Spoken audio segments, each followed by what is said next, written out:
Private Pyle out of his bunk after lights out? Why is Private Pyle holding that weapon? Why aren't you stomping Private Pyle's guts out? Sir, it is the private's duty to inform the senior drill instructor that Private Pyle has a full magazine and is locked and loaded, sir!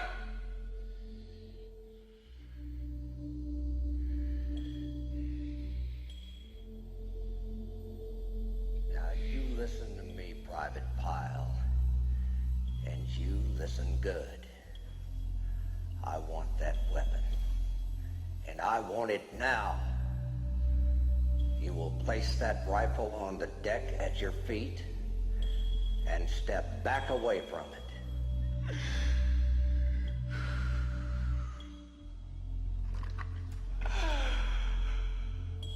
What is your major malfunction, numbnuts?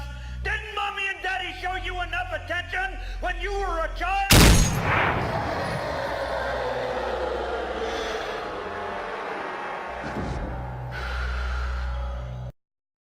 One of the most important issues that men face is the issue of male-only conscription, practiced by many countries, including those that are often praised as very egalitarian, like Finland, which was ranked as the third most equal country in the world, and Austria, who ranked 13th in the European Union on the Gender Equality Index. While the world is ecstatic over the fact that Finland elected a female prime minister and that their parliament is dominated by women under the age of 35, it is overlooked that Finland forces its young men to serve in the military for 12 months or face a sentence of maximum 173 days in prison, a sentence which is usually served fully in prison with no parole. Meanwhile, women can serve on a voluntary basis and pursue military careers after, because Finland treats them like human beings who are free to make their choices, unlike men. Men are coerced into the military slavery by the state. Women are not coerced into their gender roles by the state under the threat of punishment.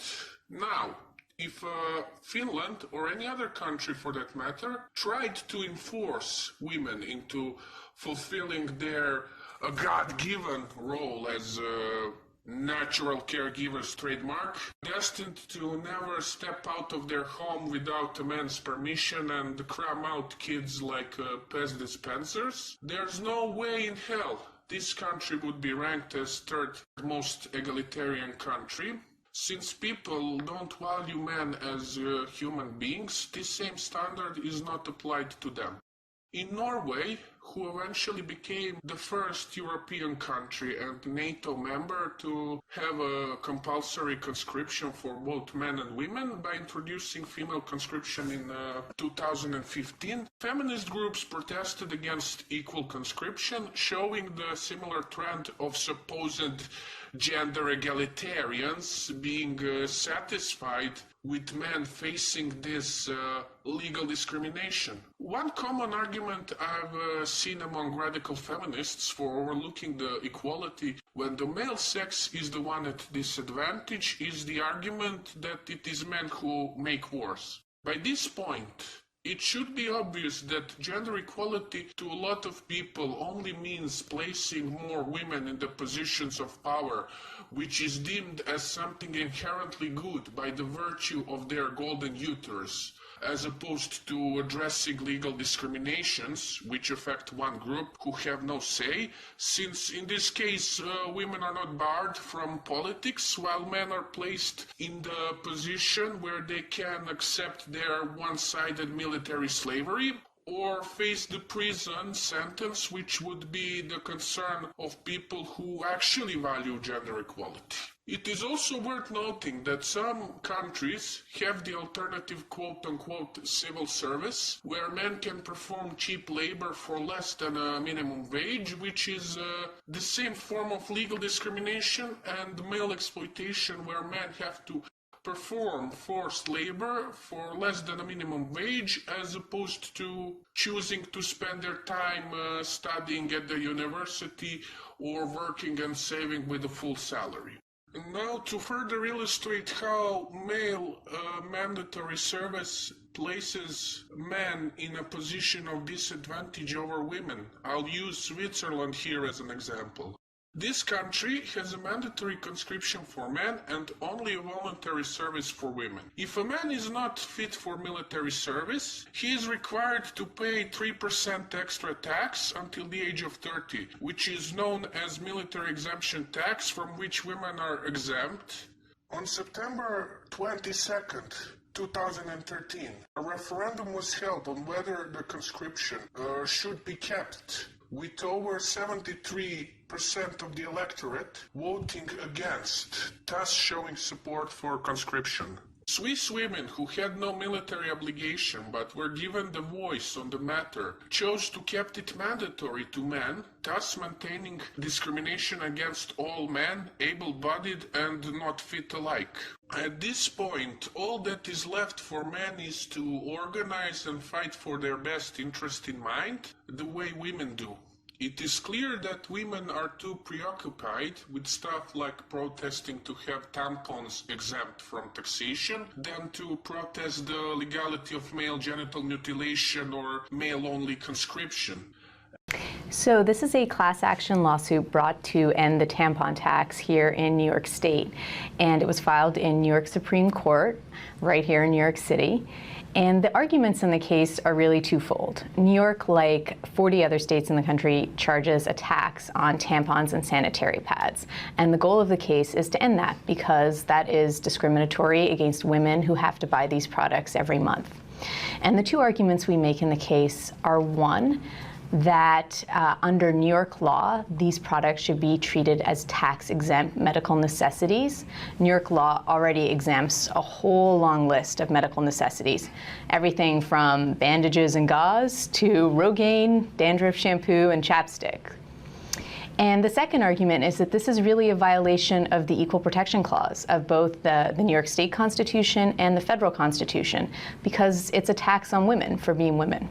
And there's no question in my mind, I think in anyone's mind, that if men had to use these products every month, they would already be tax exempt. Average woman has no concern for men and their issues, and neither does the society. Men need to develop the class consciousness and show solidarity with other men. In the USA, male mandatory service was declared unconstitutional thanks to the efforts of National Coalition for Men, men's rights organization, and Mark Angelucci, men's rights advocate, pun intended, further highlighting the need for male-oriented activism.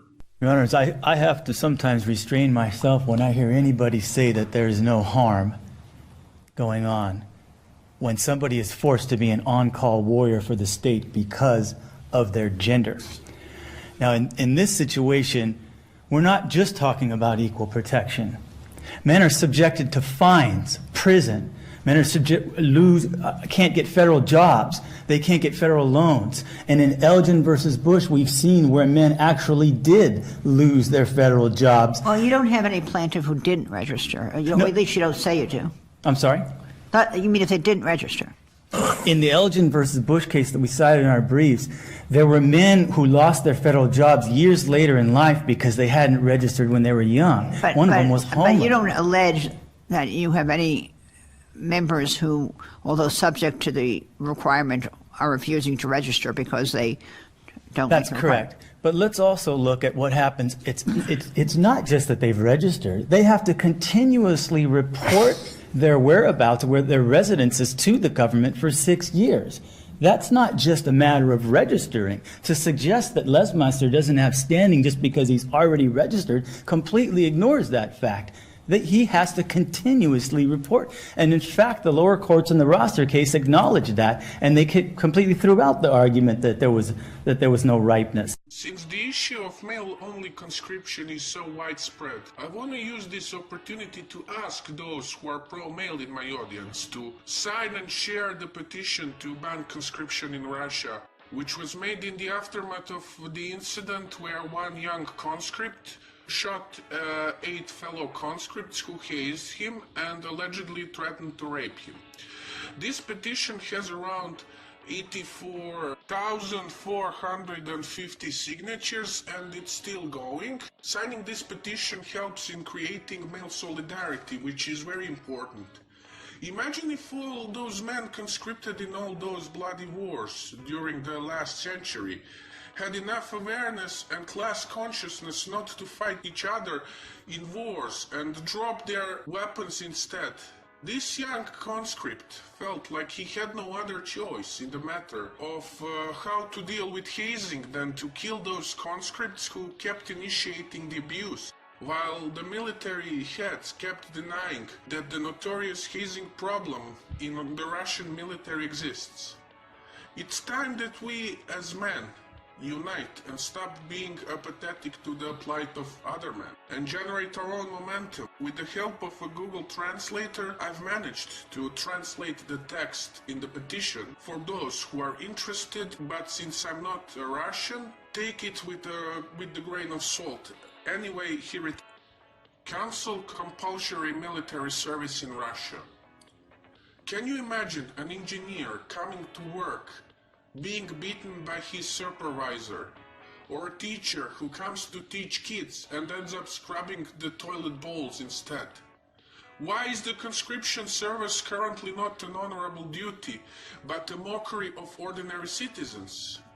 We need a professional and contracted army, where a person receives a decent salary and is engaged in increasing combat readiness and not in digging gardens for senior officers.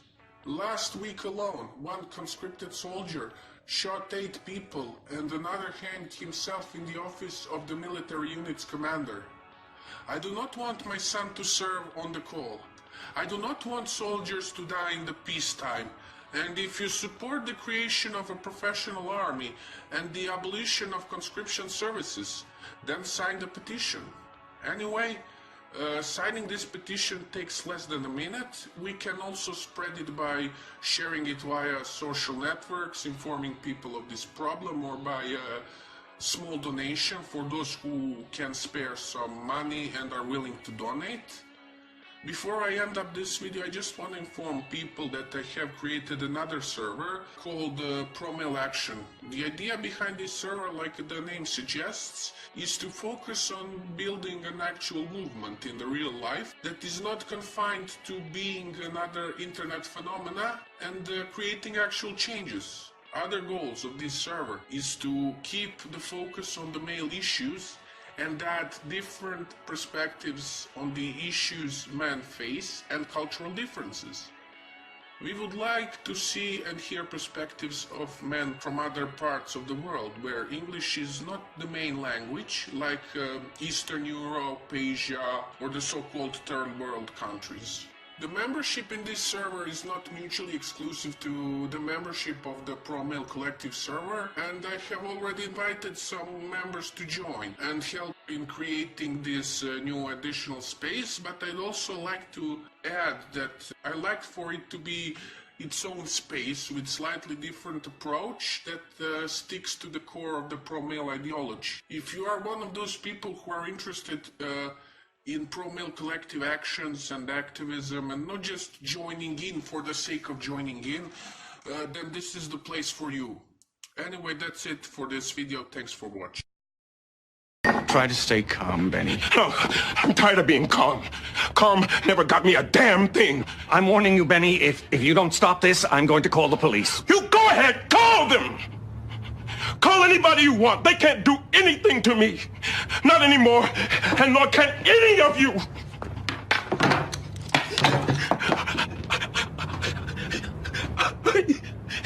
I'm a human being, damn it. You can deny me all you want.